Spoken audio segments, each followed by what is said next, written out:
Sudikap, welcome to this Mindy service. This is the review of the customer 101.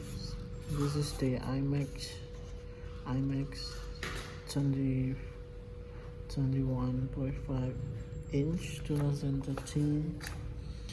The problem customer sent us the iMac is not able to turn on. It's making noise, beeping sounds.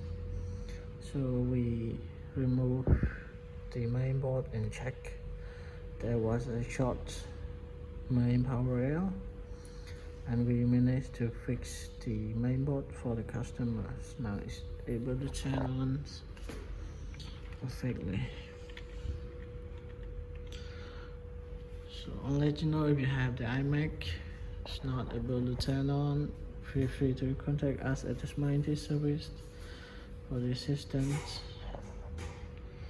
Gonna see you on the next video. Bye bye.